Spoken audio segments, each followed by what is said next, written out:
जामवंत का दिव्य उद्गम भारतीय पुराण परंपरा की उन विलक्षण अवधारणाओं में से है जहां चरित्र केवल कथा का अंग नहीं रहते, बल्कि वे समय, चेतना और धर्म के जीवंत प्रतीक बन जाते हैं।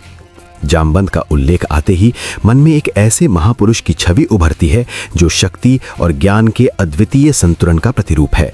उनका अस्तित्व केवल किसी एक युग या घटना तक सीमित नहीं, बल्कि वे सृष्टि की निरंतरता और सनातन धारा के साक्षी माने जाते हैं।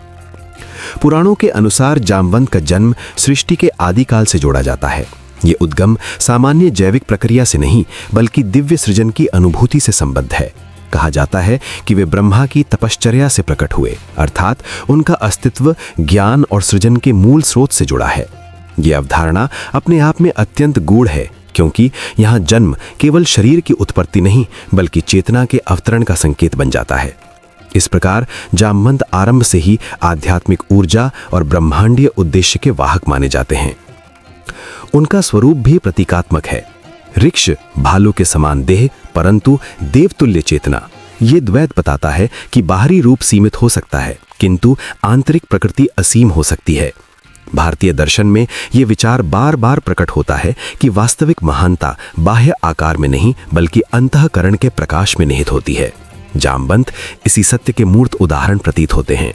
वे बलवान हैं, पर बल में अहंकार नहीं। वे ज्ञानी हैं, पर ज्ञान में दंभ नहीं। वे धैर्यवान हैं, पर धैर्य में जड़ता नहीं। जामवंत की सबसे अद्वितीय विशेषता है उनका कालबोध। उन्हें अनेक युगों का साक्षी कहा गया, सतयुग, त्रेता युग और द्वापर युग तक। ये विचार शाब्दिक से अधिक दार्शनिक है। इसका तात्पर्य यह है कि वे समय की सीमाओं से परे स्थिर चेतना के प्रतीक हैं। युग बदलते हैं, परिस्थितियां बदलती हैं, अवतार आते जाते हैं, पर धर्म का मूल तत्व अडिग रहता है। जामवंत उसी अडिगता की अनुभूति हैं। वे परिवर्तनशील संसार में स्थिर विवेक का बोध कराते हैं। उनकी उपस्थिति विशेष रूप से रामायण में महत्वपूर्ण है। वहां वे केवल एक सहायक पात्र नहीं, बल्कि स्मृति और प्रेरणा के स्रोत के रूप में उभरते हैं। जब उत्साह क्षीण होता है, जब सामर्थ्य पर संशय होता है, तब जामवंत मार्गदर्शक बनते हैं। उनका वचन किसी आदेश जैसा नहीं, बल्कि आत्मबोध का निमंत्रण लगता है।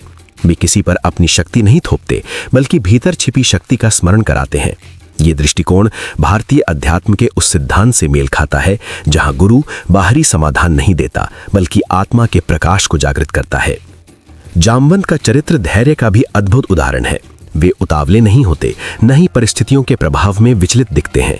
उनका आचरण ये संकेत देता है कि सच्चा बल स्थिरता में निहित है।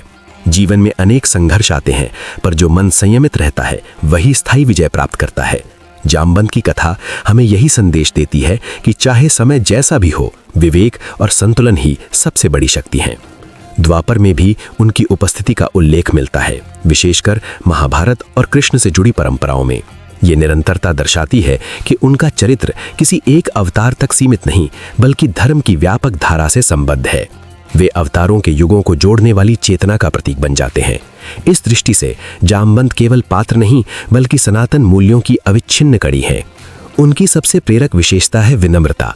अपार सामर्थ्य होते हुए भी वे स्वयं को केंद्र में नहीं रखते। वे जानते हैं कि प्रत्येक युग में नेतृत्व और कर्तव्य का स्वरूप अलग होता है। जहां आवश्यकता होती है, वहां वे सहयोगी बनते हैं। जहां मार्गदर्शन आवश्यक होता है, वहां वे गुरु बनते हैं। ये लचीला परंतु सिद्धांतनिष्ठ दृष्टिकोण जीवन के लिए अत्यंत शिक्षाप्रद है। जामवंत का दिव्य उद्गम इस बात का प्रतीक है कि शक्ति और ज्ञान का वास्तविक उद्देश्य संरक्षण और प्रेरणा है, न कि प्रदर्शन। वे स्मरण कराते हैं कि दीर्घायु या दीर्घकालिक प्रभाव केवल शारीरिक अस्तित्व से नहीं, बल्कि आचार और मूल्यों से प्राप्त होता है।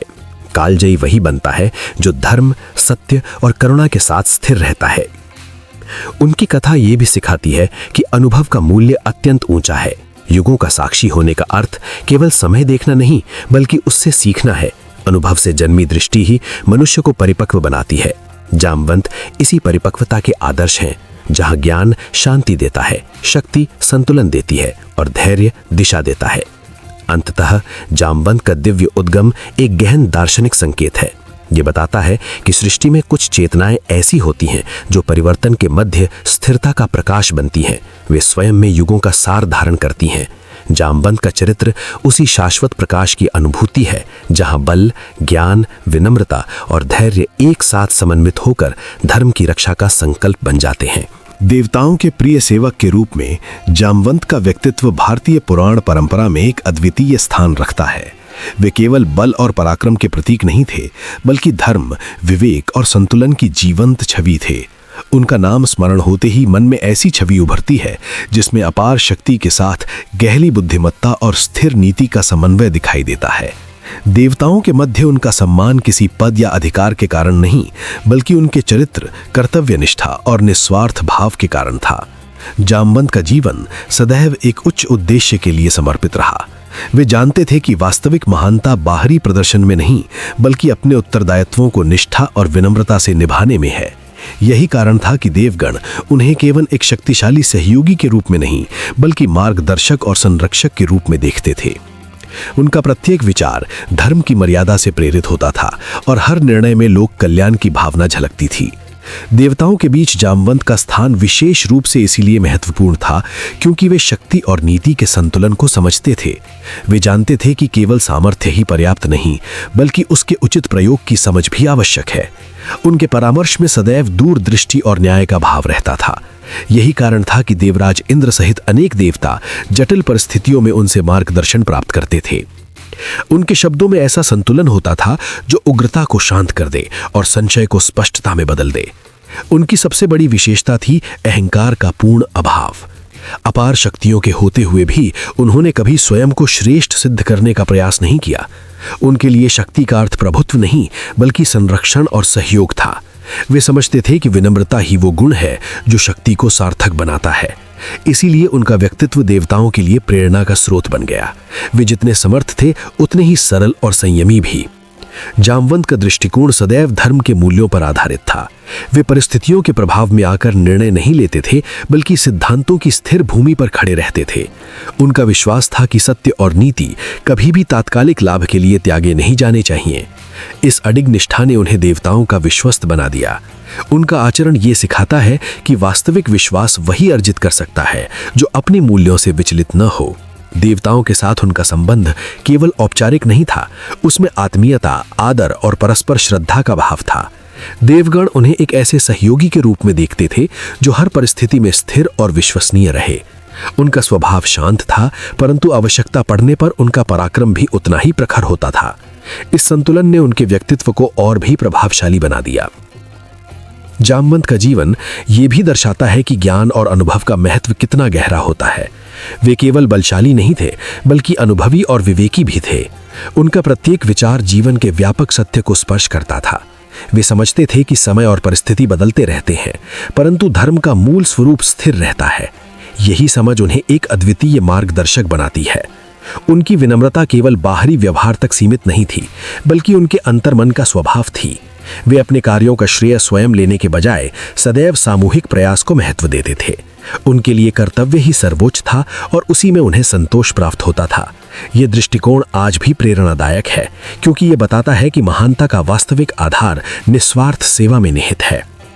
देवताओं के प्रिय सेवक के रूप में जामवंत की छवि हमें यह सिखाती है कि शक्ति का सर्वोच्च रूप संयम और नीति में है। उनका जीवन संदेश देता है कि विनम्रता, धैर्य और धर्म के प्रति निष्ठा ही वो आधार है जो किसी भी व्यक्तित्व को स्थायी सम्मान दिलाते हैं। उनका चरित्र ये स्मरण कराता है कि सच्चा सामर्थ्य वही है जो स्वयं के लिए नहीं, बल्कि समष्टि के कल्याण के लिए प्रयुक्त हो। इस प्रकार जामवंत केवल एक पौराणिक पात्र नहीं, बल्कि जीवन के उच्च आदर्शों के प्रतीक हैं। उनका व्यक्तित्व शक्ति, नीति, ज्ञान और विनम्रता का ऐसा संगम प्रस्तुत करता है जो युगों तक प्रेरणा देता रहेगा। देवताओं के मध्य उनका सम्मान इस सत्य का प्रमाण है कि चरित्र की दृढ़ता और अहंकारहीनता ही वास्तविक महानता की पहचान है।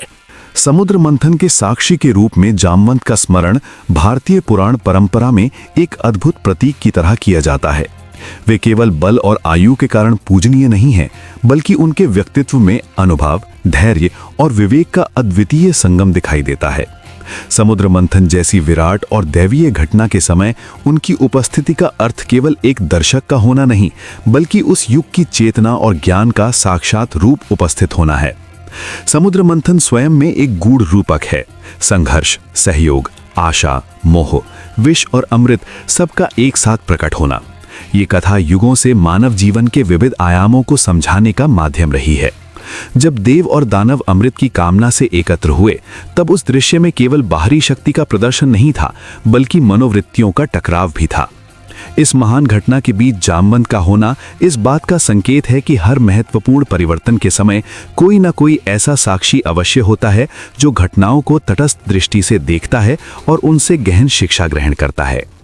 जामवंत का स्वभाव स्थिर और गंभीर माना जाता है। वे आवेग में बहने वाले पात्र नहीं थे। समुद्र मंथन के दौरान उत्पन्न होने वाले उतार चढ़ाव, कभी उत्साह, कभी भय, कभी लालसा, इन सब के बीच उनका मन संतुलित रहा। यही संतुलन उनकी सबसे बड़ी शक्ति था। उन्होंने देखा कि लक्ष्य अमृत का है, पर मार्ग में विष भी प्रकट होगा। ये जीवन का शाश्वत सत्य है कि हर बड़ी उपलब्धि के पहले कठिनाइयां आती हैं। धैर्य का जो संदेश इस प्रसंग से निकलता है, वो जामवंत के व्यक्तित्व में स्पष्ट झलकता है। वे जानते थे कि त्वरित परिणामों की अपेक्षा करना व्यर्थ है। समुद्र मंथन एक क्षणिक प्रयास नहीं, बल्कि निरंतर परिश्रम और सामूहिक प्रयास का उदाहरण था। इस घटना में उन्होंने ये समझा कि समय और श्रम के बिना कोई स्थायी फल नहीं मिलता। यही कारण है कि जामवंत को धैर्य और प्रतीक्षा का प्रतीक माना जाता है। संयम की महत्ता भी इस प्रसंग का केंद्रीय विचार है। शक्ति का होना पर्याप्त नहीं, उसका उचित प्रयोग अधिक महत्वपूर्ण है। समुद्र मंथन में अनेक शक्तिशाली देव और दानव उपस्थित थे, परंतु परिणाम केवल बल से निर्धारित नहीं हुआ। संयम, सहनशीलता और ध्येय के प्रति अडिगता ही अंततः निर्णायक सिद्ध हुई। जामवंत ने इस तथ्य को गहराई से आत्मसात किया। ये कथा केवल बाहरी संघर्ष की नहीं, आंतरिक मंथन की भी है। मनुष्य के भीतर भी इच्छाएं, भय, मोह और आदर्श निरंतर मंथन करते रहते हैं। जामवंत का दृष्टिकोण इस संदर्भ में अत्यंत प्रेरक है। उन्होंने घटनाओं को केवल देखा नहीं, बल्कि उनके भीतर छिपे संकेतों को पहचाना। वे समझ गए कि विष का प्रकट होना भी आवश्यक है, क्योंकि वही अंततः अमृत के मूल्य को स्पष्ट करता है। समुद्र मंथन के दौरान उत्पन्न परिस्थितियां अस्थिर और चुनौतीपूर्ण थीं, परंतु जामवंत जैसे अनुभवी साक्षी ने यह देखा कि अराजकता के बीच भी एक अदृश्य व्यवस्था कार्य कर रही है। यही विश्वास उन्हें विचलित होने से बचाता रहा। उन्होंने अनुभव किया कि जब उद्देश्य शुद्ध हो तो कठिनाइयां भी मार्ग का अंग बन जाती हैं, बाधा नहीं। विवेक का विकास भी इस प्रसंग से जुड़ा एक महत्वपूर्ण पहलू है। जामवंत ने समझा कि प्रत्येक घटना अपने साथ एक शिक्षा लेकर आती है। उन्होंने ये नहीं सोचा कि कौन विजयी होगा या कौन पराजित। उनका ध्यान इस पर था कि इस समग्र प्रक्रिया से कौन सा शाश्वत सिद्धांत उजागर हो रहा है। यही दृष्टि उन्हें सामान्य पात्रों से भिन्न बनाती है। इस कथा का एक व्यापक सामाजिक संकेत भी है। समुद्र मंथन सहयोग का प्रतीक है, जहां विरोधी शक्तियां भी एक साझा लक्ष्य के लिए साथ आती हैं। जामवंत ने इस तथ्य को देखा और समझा कि कभी-कभी जीवन में प्रतिस्पर्धा से अधिक सहयोग आवश्यक होता है। विरोध का अस्तित्व स्वाभाविक है, परंतु लक्ष्य की महानता उसे एकता में परिवर्तित कर सकती है। धैर्य और परिश्रम के साथ साथ विश्वास की भूमिका भी महत्वपूर्ण है। समुद्र मंथन में कोई भी ये निश्चित नहीं जानता था कि अंततः क्या प्राप्त होगा, फिर भी प्रयास जारी रहा। जामवंत का आचरण इस विश्वास का उदाहरण है कि अनिश्चितता के बीच भी कर्म करना चाहिए। परिणाम समय के साथ प्रकट होते हैं। उनका व्यक्तित्व हमें ये सिखाता है कि साक्षी होना निष्क्रियता नहीं, साक्षी का अर्थ है सजगता, समझ और संतुलन। जामवंत ने घटनाओं को तटस्थ दृष्टि से देखा, परंतु उनके मन में उदासीनता नहीं थी। वे प्रत्येक परिस्थिति से सीखते रहे और अपने विवेक को परिपक्व करते रहे। समुद्र मंथन का रूपक आज भी उतना ही प्रासंगिक है। आधुनिक जीवन में भी व्यक्ति निरंतर संघर्षों और अपेक्षाओं के बीच मंथन करता रहता है। जामवंत का उदाहरण ये प्रेरणा देता है कि परिस्थितियां चाहे कितनी भी जटिल हों, धैर्य और संयम बनाए रखना ही स्थायी समाधान का मार्ग है। ये भी उल्लेखनीय है कि जामवंत का चरित्र केवल एक युग तक सीमित नहीं है। वे विभिन्न कथाओं में अनुभव और मार्गदर्शन के रूप में उभरते हैं।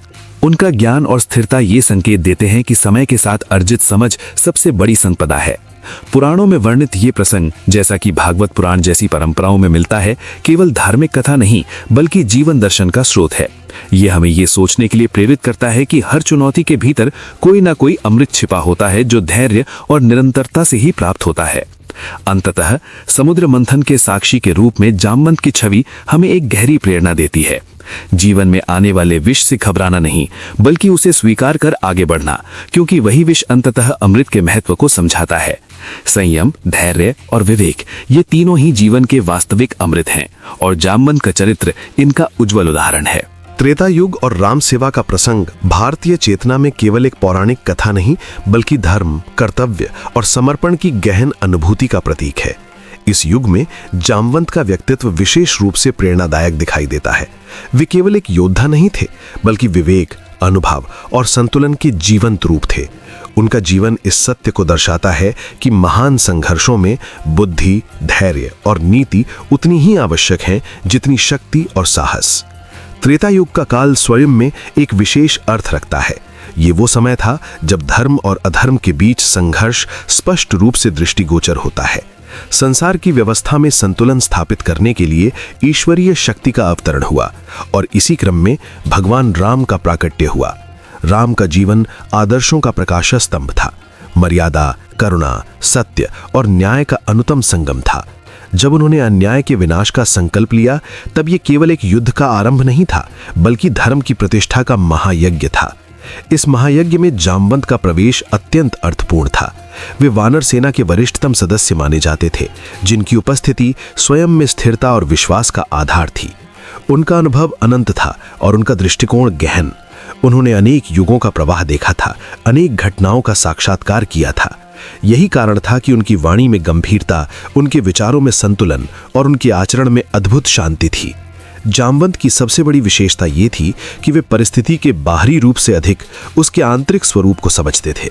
वे जानते थे कि किसी भी संघर्ष की वास्तविक शक्ति केवल बाहुबल में नहीं, बल्कि मनोबल और आत्मविश्वास में निहित होती है।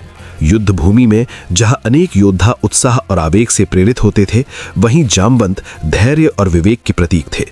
वे प्रेरणा के ऐसे स्रोत थे जो बिना शोर किए, बिना आडंबर के सबके भीतर ऊर्जा का संचार करते थे। राम सेवा में उनका योगदान केवल रणनीतिक नहीं, बल्कि आध्यात्मिक भी था। वे ये समझते थे कि राम का अभियान केवल व्यक्तिगत प्रतिशोध नहीं, बल्कि समस्त लोगों के कल्याण से जुड़ा हुआ है। इसी समझ ने उनके समर्पण को अद्वितीय बना दिया। सेवा उनके लिए कर्तव्य नहीं, साधना थी। सहयोग उनके लिए दायित्व नहीं, श्रद्धा थी। जब रावण के विरुद्ध युद्ध की तैयारी हुई, तब जामवंत की भूमिका और भी महत्वपूर्ण हो उठी। रावण केवल एक शक्तिशाली शत्रु नहीं था, बल्कि अहंकार, अत्याचार और असंतुलन का प्रतीक था। इस संघर्ष में विजय के लिए केवल शस्त्र पर्याप्त नहीं थे, आवश्यक था संयम, नीति और सामूहिक विश्वास। जामवंत ने यही प्रदान किया, एक ऐसी दृष्टि जो भय को साहस में और संशय को विश्वास में परिवर्तित कर सके। उनकी वाणी में प्रेरणा का अद्भुत प्रभाव था। वे किसी को आदेश नहीं देते थे, बल्कि उसके भीतर छिपी शक्ति को जागृत करते थे। वे ये भली भांति जानते थे कि प्रत्येक जीव के भीतर असीम सामर्थ्य निहित है, जिसे केवल उचित मार्गदर्शन और विश्वास की आवश्यकता होती है। यही कारण था कि वे केवल एक नेता नहीं, बल्कि मार्गदर्शक कहलाए। जामवंत का धैर्य विशेष रूप से उल्लेखनीय था। परिस्थितियां चाहे कितनी भी जटिल क्यों ना हो, उनका मन स्थिर रहता था। वे जानते थे कि अस्थिरता निर्णयों को धूमिल कर देती है, जबकि शांति स्पष्टता प्रदान करती है। ये गुण समस्त सेना के लिए एक आधार बन गया। जब भी किसी के मन में संशय उत्पन्न होता, जामवंत की उपस्थिति उसे संतुलन प्रदान करती। राम के प्रति उनका भाव अत्यंत पवित्र था। वे राम को केवल राजा या नायक के रूप में नहीं, बल्कि धर्म की मूर्त अभिव्यक्ति के रूप में देखते थे। यही कारण था कि उनकी सेवा में अहंकार या स्वार्थ का कोई स्थान नहीं था। उनके लिए राम सेवा आत्मा की तृप्ति थी, जीवन का परम अर्थ थी। जामवंत की दृष्टि में विजय का अर्थ भी अत्यंत गहरा था। वे समझते थे कि वास्तविक विजय बाहरी पराजय से नहीं, बल्कि आंतरिक शुद्धि से प्राप्त होती है। युद्ध का उद्देश्य विनाश नहीं, संतुलन की पुनर्स्थापना है। यही विचार उन्हें अन्य योद्धाओं से भिन्न बनाता है। वे संघर्ष को द्वेष से नहीं, बल्कि धर्म बुद्धि से देखते थे। उनका जीवन ये भी सिखाता है कि आयु और अनुभव का मूल्य कितना महान है। जहां युवा शक्ति ऊर्जा और उत्साह का प्रतीक है, वहीं वरिष्ठता स्थिरता और परिपक्वता का आधार है। जामवंत इन दोनों के मध्य संतुलन का अद्भुत उदाहरण थे। वे प्रेरणा के ऐसे केंद्र थे जिनकी उपस्थिति से समस्त अभियान में गहराई और दिशा का संचार हुआ। त्रेता युग के इस प्रसंग में जामवंत का चरित्र एक सार्वकालिक संदेश देता है। यह संदेश केवल पौराणिक कथा तक सीमित नहीं, बल्कि प्रत्येक युग और प्रत्येक जीवन पर लागू होता है। यह हमें सिखाता है कि जीवन के संघर्षों में धैर्य, विवेक और आत्मविश्वास सर्वोपरि है। शक्ति तभी सार्थक है जब वो नीति और मर्यादा से जुड़ी हो। राम सेवा की ये भावना आज भी उतनी ही प्रासंगिक है। सेवा का अर्थ केवल कर्म नहीं, बल्कि भाव है। केवल सहयोग नहीं, बल्कि समर्पण है। जामवंत का जीवन इसी समर्पण का आदर्श प्रस्तुत करता है। ऐसा आदर्श जिसमें अहंकार के लिए स्थान नहीं, केवल श्रद्धा और कर्तव्य का प्रकाश है। अंततः जामवंत का व्यक्तित्व हमें ये समझाता है कि महानता बाहरी उपलब्धियों में नहीं बल्कि आंतरिक स्थिरता और दृष्टि में निहित होती है। उनका जीवन धर्म के मार्ग पर चलने की प्रेरणा देता है, शांत, संतुलित और अडिग। त्रेता युग का ये अध्याय इसलिए अमर है क्योंकि ये केवल इतिहास नहीं बल्कि मानव चेतना का शाश्वत मार्गदर्शन है। समय का वो क्षण अत्यंत निर्णायक था। समुद्र के विस्तृत तट पर खड़ी वानर सेना के हृदय में एक साथ उत्साह और आशंका का प्रवाह चल रहा था। लक्ष्य स्पष्ट था, समुद्र के पार स्थित लंका तक पहुंचना, परंतु मार्ग मानो असंभव प्रतीत हो रहा था। अथाह जलराशि, दूर तक फैला क्षितिज और अनिश्चितता का बोझ, इन सब ने वातावरण को गंभीर बना दिया था। प्रत्येक योद्धा अपने भीतर प्रश्न लिए मौन खड़ा था। इस विराट जलधि को पार कौन करेगा? कर्तव्य की पुकार सबको सुनाई दे रही थी, क्योंकि ये केवल एक यात्रा नहीं, धर्म और मर्यादा की प्रतिष्ठा का विषय था। प्रभु राम का उद्देश्य सबके लिए सर्वोपरि था, परंतु साधन की खोज ने सभी को चिंतित कर दिया। बलशाली योद्धा भी इस चुनौती के सामने स्वयं को सीमित अनुभव कर रहे थे। सामूहिक शक्ति होते हुए भी समाधान दृष्टिगोचर नहीं था। इसी गहन मौन और दुविधा के बीच एक व्यक्तित्व शांत धैर्य के साथ उपस्थित था, जामवंत। अनुभव, ज्ञान और संतुलन का अद्भुत संगम उनके स्वरूप में झलकता था। वे परिस्थिति की गंभीरता को समझते थे, परंतु उनके मुख पर विचलन नहीं अपितु स्थिरता की छाप थी। वे जानते थे कि संकट के क्षणों में केवल बाहरी सामर्थ्य पर्याप्त नहीं होता, भीतर की सुप्त शक्ति को जागृत करना ही सच्चा उपाय है। सबकी दृष्टि समाधान की ओर थी, पर जामवंत की दृष्टि एक विशिष्ट दिशा में ठहर गई, हनुमान की ओर। वे एक और विनम्र भाव से स्थित थे, मानो स्वयं को साधारण समझते हुए। उनके भीतर का अपार बल उस समय मौन था, जैसे किसी महान सत्य पर धूल जम गई हो। हनुमान की मुद्रा में समर्पण था, पर आत्मबोध की ज्योति मानो सुप्त अवस्था में थी। जामवंत ने उस मौन को भंग किया। उनके शब्दों में न तो उत्तेजना थी, न ही आदेश का भार। वहां केवल सत्य की मधुर दृढ़ता थी। उन्होंने हनुमान को स्मरण कराया कि वे कौन हैं। उन्होंने कहा कि उनके भीतर वो शक्ति विद्यमान है जो असंभव को संभव बना सकती है। ये स्मरण कोई साधारण प्रशंसा नहीं थी, बल्कि आत्मस्वरूप का उद्घाटन था। जामवंत के वचनों का सार यही था कि कभी कभी व्यक्ति अपनी ही क्षमताओं को विस्मृत कर देता है। परिस्थितियां, विनम्रता या आत्मसंदेह, ये सब मिलकर आत्मविश्वास को ढक देते हैं। ऐसे समय में गुरु का कार्य केवल मार्ग दिखाना नहीं, बल्कि व्यक्ति को उसकी वास्तविक क्षमता का बोध कराना होता है। हनुमान के अंतर मन में वे शब्द जैसे धीरे धीरे तरंगित होने लगे। स्मृति की परतें खुलने लगी। आत्मविश्वास का प्रकाश जो कहीं भीतर छिपा था, पुनः जागृत होने लगा। उनके भीतर की चेतना में एक नई ऊर्जा का संचार हुआ। संदेह का स्थान धैर्य ने लिया और मौन का स्थान संकल्प ने। ये प्रसंग केवल एक वीर के जागरण की कथा नहीं, बल्कि मानव जीवन के गहन सत्य का प्रतीक है। प्रत्येक व्यक्ति के भीतर संभावनाओं का असीम भंडार होता है, परंतु वो स्वयं को सीमाओं में बांध लेता है। जब तक कोई उसे उसके वास्तविक स्वरूप का बोध न कराए, वह अपनी शक्ति से अनभिज्ञ रह सकता है। जामवंत का स्मरण कराना नेतृत्व और गुरु तत्व की उत्कृष्ट मिसाल है। उन्होंने हनुमान को बल देने का प्रयास नहीं किया, उन्होंने केवल वो सत्य उजागर किया जो पहले से विद्यमान था। यही सच्चे मार्गदर्शक की पहचान है। वो व्यक्ति को नया नहीं बनाता, बल्कि उसके भीतर छिपे प्रकाश को प्रकट करता है। हनुमान के अंतर मन में आत्मबोध का ये जागरण क्षण अत्यंत प्रेरणादायक था। उनका व्यक्तित्व जो पहले विनम्र शांति में स्थित था, अब अदम्य उत्साह से भर उठा। उनकी दृष्टि में स्पष्टता आई और मन में अडिग विश्वास। उन्होंने अनुभव किया कि असंभव का भय केवल भ्रम था, वास्तविकता तो उनकी सामर्थ्य में निहित थी। वानर सेना ने भी इस परिवर्तन को देखा। जो वातावरण पहले चिंता से भरा था, वो अब आशा और उल्लास से प्रकाशित हो उठा। सामूहिक मनोबल बढ़ गया, क्योंकि एक व्यक्ति के आत्मविश्वास ने समस्त समूह में ऊर्जा का संचार कर दिया। यह दृश्य हमें यह भी सिखाता है कि आत्मविश्वास संक्रामक होता है। जब कोई अपने भीतर की शक्ति को पहचानता है, तो उसका प्रभाव आसपास के सभी लोगों पर पड़ता है। संदेह और भय का स्थान साहस और विश्वास ले लेते हैं। गुरु शिष्य संबंध का ये आदर्श रूप जीवन के हर क्षेत्र में प्रासंगिक है। शिक्षा, साधना या कर्म, हर जगह मार्गदर्शन की आवश्यकता होती है, परंतु श्रेष्ठ मार्गदर्शन वही है जो निर्भरता नहीं, आत्मनिर्भरता उत्पन्न करे। हनुमान का ये जागरण ये संकेत देता है कि शक्ति बाहरी नहीं, भीतरी होती है। परिस्थिति चाहे कितनी भी चुनौतीपूर्ण हो, यदि व्यक्ति अपने भीतर के विश्वास को जागृत कर ले तो मार्ग स्वयं निर्मित हो जाता है। जामवंत के वचनों में एक और गहरा संदेश निहित था, विनम्रता और आत्मविश्वास का संतुलन। विनम्रता व्यक्ति को अहंकार से दूर रखती है, परंतु यदि वो आत्मसंदेह में बदल जाए तो प्रगति अवरुद्ध हो सकती है। गुरु का कार्य इस संतुलन को स्थापित करना होता है। हनुमान ने अपने भीतर इस संतुलन का अनुभव किया। उनका विश्वास अहंकार से रहित था, क्योंकि वो स्मरण और सत्य पर आधारित था। यही कारण है कि उनका संकल्प धर्म और कर्तव्य की दिशा में अडिग रहा।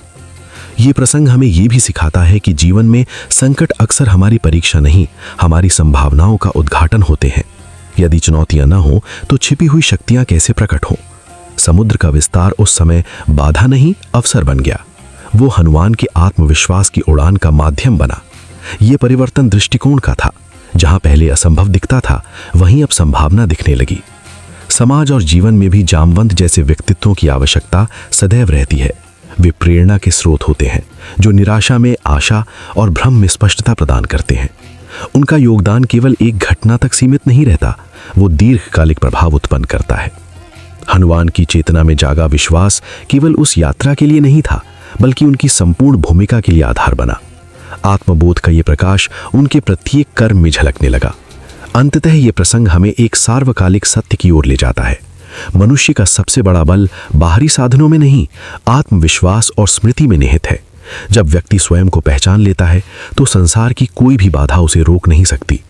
इस प्रकार हनुमान को स्मरण कराने का एक क्षण केवल कथा का एक अध्याय नहीं, बल्कि जीवन का गहन दर्शन है।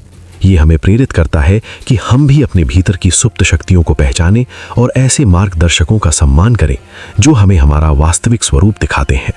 लंका युद्ध केवल शस्त्रों का संघर्ष नहीं था, बल्कि धैर्य, विवेक और मार्गदर्शन की भी परीक्षा था।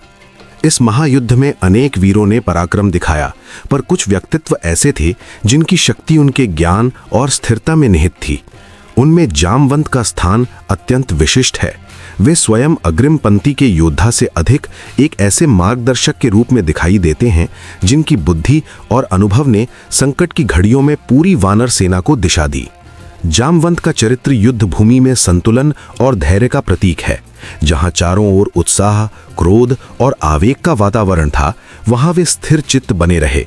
उनका दृष्टिकोण तत्काल भावनाओं से परे व्यापक परिणामों पर केंद्रित रहता था। यही कारण था कि वे केवल परामर्शदाता नहीं, बल्कि सेना के मनोबल के आधार बन गए। उनके शब्दों में ऐसी आश्वस्ति थी जो थके हुए योद्धाओं में भी नई ऊर्जा भर देती थी। लंका युद्ध के दौरान कई ऐसे क्षण आए जब परिस्थितियां अत्यंत विषम हो गईं। युद्ध की उथल-पुथल, असंख्य चुनौतियां और अनिश्चित परिणाम, इन सब के बीच जामवंत का धैर्य सभी के लिए प्रेरणा बना। वे जानते थे कि केवल बल प्रयोग से विजय संभव नहीं, इसके लिए सही समय पर सही निर्णय आवश्यक है। उनका प्रत्येक सुझाव अनुभव और गहन विचार से जन्म लेता था। विशेष रूप से वो प्रसंग अत्यंत मार्मिक है जब लक्ष्मण युद्ध में मूर्छित हो गए। ये घटना केवल एक योद्धा के घायल होने की नहीं थी, बल्कि पूरे पक्ष के मनोबल पर गहरा आघात थी। उस क्षण युद्ध भूमि में निराशा और चिंता का वातावरण व्याप्त हो गया। वीरों का उत्साह डगमगाने लगा और आशा क्षीण होती प्रतीत हुई। ऐसे समय में जामवंत ने घबराहट को अपने ऊपर हावी नहीं होने दिया। उनकी स्थिर बुद्धि ने संकट को अवसर में बदलने का मार्ग खोजा। उन्होंने परिस्थिति का सूक्ष्म आकलन किया और समाधान सुझाया। संजीवनी लाने का ये निर्णय केवल उपचार का उपाय नहीं था, बल्कि विश्वास का पुनर्जागरण भी था। उनके सुझाव में दूरदर्शिता और आत्मविश्वास दोनों झलकते थे। उन्होंने दिखाया कि कठिनतम घड़ी में भी आशा का दीप प्रज्वलित रखा जा सकता है। जामवंत का ये मार्गदर्शन केवल रणनीतिक नहीं, बल्कि मनोवैज्ञानिक भी था। जब निराशा छाने लगी, तब उन्होंने सभी को ये स्मरण कराया कि प्रत्येक संकट का समाधान संभव है। उनका विश्वास संक्रामक था। उसने अन्य वीरों को भी प्रेरित किया। विशेषतः हनुमान के प्रति उनका भरोसा अद्वितीय था। उन्होंने हनुमान की सुप्त शक्तियों को पहचान कर उन्हें जागृत किया। उनके शब्दों ने हनुमान को अपनी क्षमता का बोध कराया और उन्हें असंभव प्रतीत होने वाले कार्य के लिए प्रेरित किया। संजीवनी लाने का प्रसंग जामवंत की नेतृत्व क्षमता का उत्कृष्ट उदाहरण है। उन्होंने दिखाया कि सच्चा नेतृत्व आदेश देने में नहीं, बल्कि सही व्यक्ति को सही दिशा देने में निहित है। वे जानते थे कि युद्ध केवल बाहुबल का नहीं, बल्कि आत्मबल का भी क्षेत्र है। उनके प्रोत्साहन ने यह सिद्ध किया कि जब मार्गदर्शन सशक्त हो तो चुनौतियां छोटी पड़ जाती हैं। जामवंत का धैर्य केवल संकट के समय ही नहीं, बल्कि समूचे युद्ध के दौरान स्पष्ट दिखाई देता है। वे परिस्थितियों से विचलित नहीं होते, न ही आवेग में निर्णय लेते हैं। उनकी सोच में संतुलन और विवेक का अद्भुत संगम था। वे प्रत्येक घटना को व्यापक दृष्टि से देखते और उसी के अनुरूप सलाह देते। यही गुण उन्हें अन्य योद्धाओं से अलग करता है।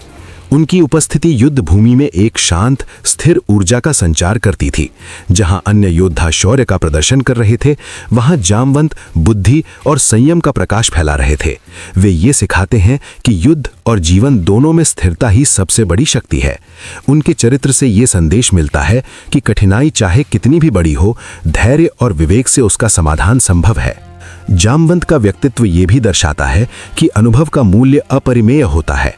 उनकी दीर्घायु और ज्ञान ने उन्हें परिस्थितियों का गहरा बोध प्रदान किया था।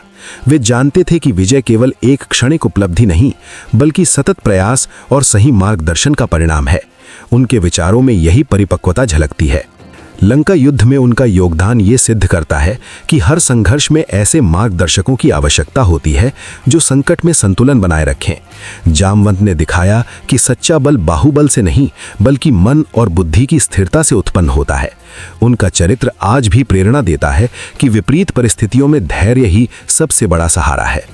अंततः जामवंत केवल एक पौराणिक पात्र नहीं, बल्कि स्थिर बुद्धि, विश्वास और नेतृत्व के आदर्श हैं।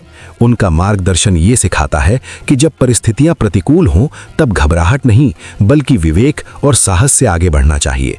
लंका युद्ध की कथा में उनका योगदान अमर है, क्योंकि उन्होंने ये दिखाया कि सही दिशा और अटूट धैर्य से ही हर युद्ध जीता जा सकता है। रामायण के महान प्रसंगों के पश्चात जामवंत का जीवन एक नए अर्थ में प्रवाहित हुआ। युद्ध की गर्जनाएं शांत हो चुकी थीं, धर्म की स्थापना का दायित्व पूर्ण हो चुका था और समय अपने स्वाभाविक चक्र में आगे बढ़ रहा था। जामवंत, जो सदैव विवेक, धैर्य और स्मृति के प्रतीक रहे, उन्होंने संसार के इस परिवर्तनशील स्वरूप को गहराई से अनुभव किया। उनके लिए यह केवल एक युग का अंत नहीं था, बल्कि एक आंतरिक यात्रा का आरंभ था। तप, साधना और आत्मबोध की यात्रा। जामवंत ने देखा था कि कैसे वैभव, शक्ति और संघर्ष अंततः समय की धारा में विलीन हो जाते हैं। उन्होंने ये समझ लिया कि बाहरी उपलब्धियां स्थायी नहीं, बल्कि क्षणभंगुर हैं। यही अनुभूति उनके वैराग्य का आधार बनी। उन्होंने अपने अस्तित्व को संसार की चकाचौंध से अलग करते हुए उस शांति की खोज की जो भीतर निवास करती है। उनके लिए तप केवल त्याग नहीं था, बल्कि चेतना का परिष्कार था, एक ऐसा साधन जो आत्मा को उसके मूल स्वरूप के निकट ले जाता है। वनों की नीरवता, पर्वतों की स्थिरता और प्रकृति की सरल लय में जामवंत ने अपने लिए एक नया संसार खोजा। वहां न कोई शोर था, न कोई आकांक्षा, केवल ध्यान की गहनता और मौन की गूंज थी। वे ध्यान में लीन रहते, जहां विचारों की तरंगें शांत होकर एक अखंड प्रकाश में परिवर्तित हो जाती। ये मौन उनके लिए शून्यता नहीं, बल्कि पूर्णता का अनुभव था, एक ऐसा बोध जिसमें समस्त द्वंद्व विलीन हो जाते हैं। समय उनके लिए एक सजीव अनुभव बन चुका था। वे एक ऐसे साक्षी थे जिन्होंने अनेक परिवर्तनों को आते जाते देखा। युग बदलते रहे, परिस्थितियां परिवर्तित होती रहीं, पर जामवंत की चेतना स्थिर रही। उन्होंने जाना कि परिवर्तन प्रकृति का नियम है, किंतु आत्मा का सत्य उससे परे है। यही दृष्टि उन्हें अद्वितीय बनाती है। वे केवल पात्र नहीं, बल्कि साक्षी हैं, केवल सहभागी नहीं, बल्कि दर्शक है। उनका वैराग्य पलायन नहीं था, वो एक परिपक्व समझ का परिणाम था। उन्होंने संसार का मूल्य नकारा नहीं, बल्कि उसके वास्तविक स्वरूप को स्वीकार किया। उन्होंने जाना कि जीवन की गति अनवरत है और हर अनुभव अपने भीतर एक शिक्षा समेटे है। तपस्या के माध्यम से उन्होंने उस ज्ञान को आत्मसात किया जो शब्दों से परे है। ये ज्ञान बाहरी सूचना नहीं, बल्कि आंतरिक अनुभूति है, एक ऐसा प्रकाश जो स्वयं को और समस्त अस्तित्व को एक सूत्र में जोड़ता है। जामवंत की साधना में धैर्य का विशेष स्थान था। उन्होंने प्रतीक्षा की कला को समझा। उनके लिए हर क्षण एक साधना था, हर श्वास एक ध्यान। उन्होंने देखा कि अधीरता मन को विचलित करती है, जबकि धैर्य उसे स्थिर करता है। इस स्थिरता में ही सत्य का अनुभव संभव है।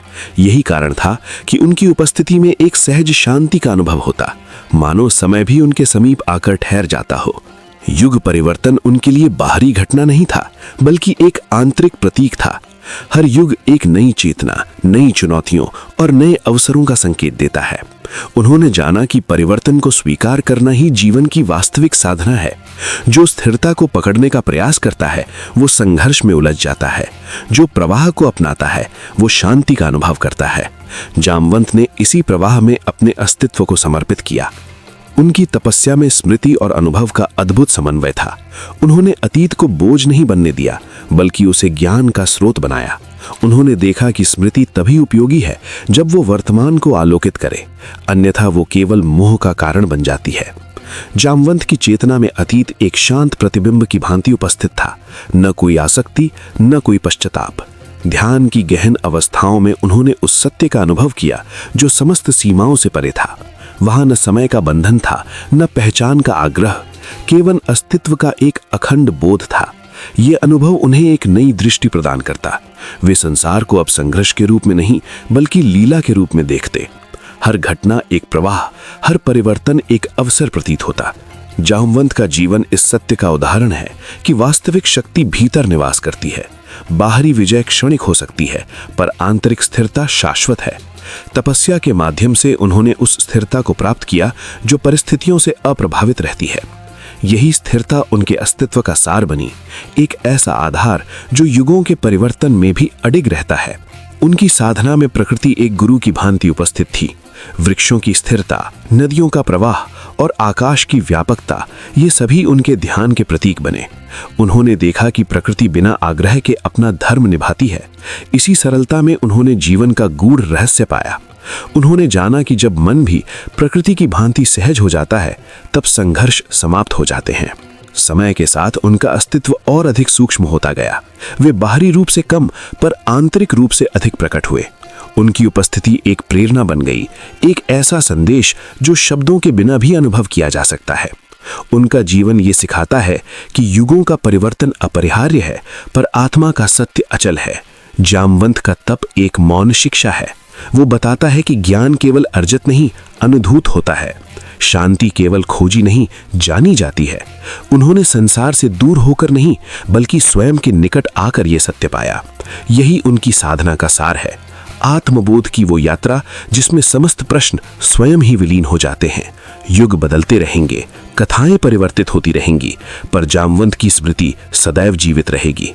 वे उस चेतना के प्रतीक हैं जो परिवर्तन के मध्य भी स्थिर रहती है। उनका जीवन ये दर्शाता है कि वास्तविक तप बाहरी कर्मों से अधिक आंतरिक जागरण में निहित है। यही जागरण उन्हें कालातीत बनाता है, एक ऐसा साक्षी जो समय की धारा में भी अडिग है। उनकी साधना का संदेश आज भी उतना ही प्रासंगिक है। जीवन की अनिश्चितताओं, परिवर्तनों और चुनौतियों के मध्य स्थिर रहना ही वास्तविक तप है। जामवंत ने यही मार्ग अपनाया, मौन, ध्यान और आत्मबोध का मार्ग। इस मार्ग में न कोई भय है, न कोई भ्रम, केवल सत्य का शांत प्रकाश है जो समस्त अस्तित्व को आलोकित करता है। इस प्रकार रामायण के पश्चात जामवंत का जीवन एक गहन आध्यात्मिक यात्रा बन गया। वे युद्ध के नायक से ध्यान के साधक बने, स्मृति के प्रतीक से साक्षी के स्वरूप में विकसित हुए। उनका अस्तित्व समय की सीमाओं से परे एक शाश्वत प्रेरणा के रूप में स्थापित हुआ। तप, वैराग्य और आत्मबोध की अमर गाथा। द्वापर युग में समय की धारा एक नए मोड़ पर पहुंची और इसी प्रवाह में एक प्राचीन, धैर्यवान तथा अद्भुत तेजस्वी चरित्र पुनः कथा के केंद्र में प्रकट हुए, जामवंत। युगों का अंतराल बीत चुका था, पर उनका अस्तित्व केवल आयु का नहीं, अनुभव और स्मृति का भी प्रतीक था। वे केवल एक योद्धा या सलाहकार नहीं, बल्कि युग चेतना के साक्षी थे। द्वापर में उनका पुनः उदय ये संकेत देता है कि धर्म, कर्म और सत्य की यात्राएं समय के साथ बदलती हैं, पर उनके धारक और संरक्षक अपनी भूमिका निभाते रहते हैं। इस युग में परिस्थितियां भिन्न थीं। त्रेता के आदर्शों से अलग द्वापर का वातावरण अधिक जटिल, अधिक मानवीय और अधिक संघर्षपूर्ण था। यहाँ संबंधों, निर्णयों और कर्तव्यों की रेखाएं उतनी स्पष्ट नहीं थीं जितनी पहले थीं। इसी जटिलता में स्यमंतक मणि का प्रसंग सामने आया। एक ऐसा प्रसंग जो केवल एक रत्न की कथा नहीं, बल्कि विश्वास, आरोप, प्रतिष्ठा और सत्य की परीक्षा का दर्पण बन गया। कथा के इस चरण में जामवंत का सामना हुआ भगवान कृष्ण से। ये मिलन साधारण नहीं था, ये दो युगों की चेतनाओं का संगम था। एक ओर थे प्राचीन तप, अनुभव और स्थिरता के प्रतिनिधि, दूसरी ओर थे नीति, करुणा और लीला के अद्वितीय स्वरूप। दोनों के मध्य हुआ संघर्ष केवल शारीरिक शक्ति का परीक्षण नहीं, बल्कि पहचान, सत्य और दिव्यता के बोध की यात्रा भी था। युद्ध का वर्णन अनेक ग्रंथों में मिलता है, पर उसका सार यह है कि वो धैर्य और सामर्थ्य का दीर्घ संवाद था। दिनों तक चला ये द्वंद्व ये दर्शाता है कि सत्य की पहचान तत्काल नहीं होती। कभी कभी मनुष्य या महापुरुष भी परिस्थितियों के आवरण में वास्तविकता को देर से पहचानते हैं। जामवंत जैसे अनुभवी और विवेकी पात्र के लिए भी ये क्षण एक आंतरिक यात्रा था, जहां बाहरी संघर्ष धीरे धीरे आत्मबोध में परिवर्तित हुआ। अंततः जब जामवंत ने भगवान कृष्ण के दिव्य स्वरूप को पहचाना, तब वो केवल एक व्यक्ति की पहचान नहीं थी, वो उस परम तत्व की अनुभूति थी जिसकी सेवा उन्होंने युगों पूर्व की थी। ये बोध ये संदेश देता है कि दिव्यता रूप बदल सकती है, पर उसका सार शाश्वत रहता है। समय, स्थान और परिस्थितियां भले परिवर्तित हों, पर सत्य का प्रकाश अंततः पहचान में आ ही जाता है। इस प्रसंग का गहन अर्थ केवल कथा तक सीमित नहीं, ये मानव जीवन की उस यात्रा का रूपक है। यहाँ व्यक्ति अक्सर बाहरी घटनाओं में उलझा रहता है और वास्तविक सत्य को देखने में समय लगाता है। जामवंत का अनुभव हमें ये सिखाता है कि ज्ञान, शक्ति और आयु के बावजूद विनम्रता ही वो द्वार है जो अंतिम समझ तक ले जाती है। जब अहंकार शांत होता है, तभी पहचान पूर्ण होती है। द्वापर युग का यह अध्याय ये भी दर्शाता है कि संघर्ष सदैव विनाश का प्रतीक नहीं होता। कभी कभी संघर्ष ही वो साधन बनता है जो अंततः बोध, समर्पण और शांति की ओर ले जाता है। जामवंत और कृष्ण के मध्य हुआ युद्ध अंत में विरोध नहीं, बल्कि आदर और स्वीकार में परिणत हुआ। ये परिवर्तन इस तथ्य को पुष्ट करता है कि सत्य का उद्देश्य विभाजन नहीं, समन्वय है। इस कथा में जामवंत का चरित्र विशेष रूप से प्रेरक है। युगों की दीर्घ यात्रा के बाद भी उनमें ना तो कठोरता आई, न ही जड़ता। वे परिस्थितियों के अनुरूप सीखने और स्वीकार करने की क्षमता रखते थे। यही कारण है कि उनका बोध केवल व्यक्तिगत नहीं, सार्वकालिक प्रतीक बन जाता है। वे उस स्थिर बुद्धि के प्रतिनिधि हैं जो समय के हर मोड़ पर प्रासंगिक रहती है। कृष्ण के स्वरूप की पहचान के बाद जामवंत का समर्पण ये दर्शाता है कि सच्चा ज्ञान अंततः विनय में ही फलित होता है। ये घटना ये भी स्पष्ट करती है कि दिव्यता को समझने के लिए केवल शक्ति पर्याप्त नहीं, आवश्यक है अंतर्दृष्टि और शुद्ध दृष्टिकोण। जब दृष्टि निर्मल होती है, तब हर रूप में वही परम तत्व दिखाई देता है। द्वापर का ये प्रसंग हमें एक और महत्वपूर्ण शिक्षा देता है। समय बदलता है, पर धर्म का मूल तत्व नहीं।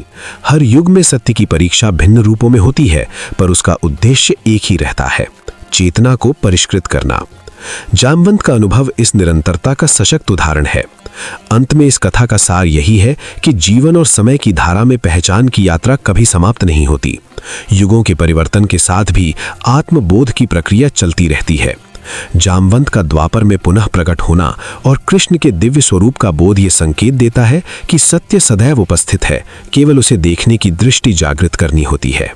समर्पण और ज्ञान का यह प्रसंग भारतीय आध्यात्मिक परंपरा में अत्यंत गहन अर्थ रखता है। जब श्री कृष्ण को पहचानते ही जामवंत ने युद्ध त्याग दिया, तब केवल एक संघर्ष का अंत नहीं हुआ, बल्कि अहंकार पर ज्ञान की विजय का उद्घोष हुआ। ये घटना हमें स्मरण कराती है कि सच्चा बल बाहरी पराक्रम में नहीं, बल्कि सत्य के सम्मुख झुकने की क्षमता में निहित है। समर्पण यहाँ पराजय का प्रतीक नहीं, बल्कि आत्मबोध का उत्सव बन जाता है। जामवंत का जीवन स्वयं में धैर्य, अनुभव और विवेक का अद्वितीय उदाहरण है। वे शक्ति और नीति ज्ञान के समन्वय का प्रतीक माने जाते हैं, किंतु इस प्रसंग में उनका सबसे उज्जवल पक्ष प्रकट होता है, सत्य की पहचान। जैसे ही उन्हें यह अनुभूति हुई कि उनके सम्मुख कोई साधारण योद्धा नहीं, बल्कि दिव्य सत्य का साक्षात स्वरूप उपस्थित है, उन्होंने तत्काल अपने दृष्टिकोण को परिवर्तित किया। यह परिवर्तन किसी दबाव या भय से उत्पन्न नहीं था, ये ज्ञान की सहज जागृति थी। ज्ञान का स्वभाव ही ऐसा है कि वो अंधकार को हटाकर दृष्टि को निर्मल करता है। जब मनुष्य सत्य को पहचान लेता है, तब संघर्ष की आवश्यकता स्वतः समाप्त हो जाती है। जामवंत का युद्ध त्याग इसी आंतरिक प्रकाश का परिणाम था। उन्होंने ये सिद्ध किया कि सच्चा ज्ञानी वही है जो परिस्थिति के अनुरूप अपने अहंकार का विसर्जन कर सके। झुकना यहाँ दुर्बलता नहीं, बल्कि आत्मिक परिपक्वता का द्योतक है। समर्पण का अर्थ अक्सर गलत समझ लिया जाता है। इसे कभी कभी हार या आत्मसमर्पण के रूप में देखा जाता है, जबकि आध्यात्मिक दृष्टि से समर्पण आत्म स्वीकृति और सत्य की वंदना है। जामवंत का समर्पण इसी उच्चतर अर्थ को व्यक्त करता है। उन्होंने बाहरी विजय से अधिक आंतरिक शांति को महत्व दिया। सत्य के प्रति ये विनम्रता ही उन्हें महान बनाती है। इस प्रसंग का एक और महत्वपूर्ण आयाम है संबंधों का आध्यात्मिक रूपांतरण। जामवंत ने अपनी पुत्री जामवंती का विवाह कृष्ण से किया। यह केवल एक पारिवारिक निर्णय नहीं था, बल्कि श्रद्धा और विश्वास का सर्वोच्च प्रतीक था। यहां विवाह सामाजिक बंधन से आगे बढ़कर दिव्य स्वीकार का रूप ले लेता है। ये उस भाव का प्रतीक है जिसमें व्यक्ति अपने सबसे प्रिय को भी सत्य के चरणों में अर्पित कर देता है। ये घटना हमें यह भी सिखाती है कि ज्ञान का अंतिम चरण तर्क या विचार नहीं, बल्कि अनुभव और विनम्रता है। जब तक अहंकार विद्यमान रहता है, तब तक ज्ञान अधूरा रहता है। अहंकार मनुष्य को सीमित करता है, जबकि समर्पण उसे व्यापक बनाता है। जामवंत ने अपने आचरण से यह स्पष्ट किया कि सच्चा ज्ञान वही है जो व्यक्ति को झुकना सिखाए। मानव जीवन में अक्सर संघर्ष, प्रतिस्पर्धा और आत्म प्रदर्शन प्रमुख हो जाते हैं। हम अपनी क्षमताओं और उपलब्धियों के कारण स्वयं को श्रेष्ठ मान बैठते हैं, किंतु ये प्रसंग बताता है कि वास्तविक श्रेष्ठता सत्य की पहचान और उसके प्रति विनम्रता में है। जामवंत जैसा बलशाली और अनुभवी चरित्र भी जब सत्य के सम्मुख झुकता है, तब यह संदेश और भी प्रभावशाली हो उठता है। समर्पण में एक अद्भुत शांति निहित होती है। यह मन को द्वंद्व से मुक्त करता है और चेतना को स्थिर करता है। जामवंत का निर्णय इसी आंतरिक संतुलन का परिचायक है। उन्होंने बाहरी संघर्ष को समाप्त कर आंतरिक संतोष को अपनाया। यह संतोष ही ज्ञान का वास्तविक फल है। यह प्रसंग गुरु तत्व की महिमा को भी सूक्ष्म रूप से उजागर करता है। सत्य स्वयं जब प्रकट होता है, तब वो व्यक्ति के भीतर सुप्त विवेक को जागृत करता है। जामवंत के भीतर का विवेक उसी क्षण प्रकाशित हुआ जब उन्होंने कृष्ण को पहचाना। यह पहचान केवल दृष्टि की नहीं, बल्कि अंतःकरण की थी। ज्ञान का प्रकाश बाहरी संकेतों से नहीं, आंतरिक अनुभूति से उत्पन्न होता है। समर्पण और श्रद्धा का संबंध अत्यंत गहरा है। श्रद्धा बिना समर्पण के अधूरी है और समर्पण बिना श्रद्धा के अस्थिर। जामवंत के समर्पण में दोनों का अद्भुत संतुलन दिखाई देता है। यही संतुलन आध्यात्मिक जीवन का आधार है। ये कथा हमें ये प्रेरणा देती है कि जीवन में सत्य को पहचानने का प्रयास सतत होना चाहिए। जब सत्य का बोध हो, तब उसे स्वीकार करने में विलंब नहीं होना चाहिए। अनेक बार हमारा अहंकार हमें सही निर्णय से दूर रखता है। जामवंत का उदाहरण बताता है कि ज्ञान का मूल्य तभी है जब वो व्यवहार में प्रकट हो। अंततः ये प्रसंग केवल एक पौराणिक घटना नहीं, बल्कि जीवन दर्शन का शाश्वत संदेश है। यह हमें सिखाता है कि ज्ञान का चरम बिंदु विनम्रता है और समर्पण उसका स्वाभाविक परिणाम। जो व्यक्ति सत्य को पहचान कर झुक सके, वही वास्तविक अर्थों में ज्ञानी है।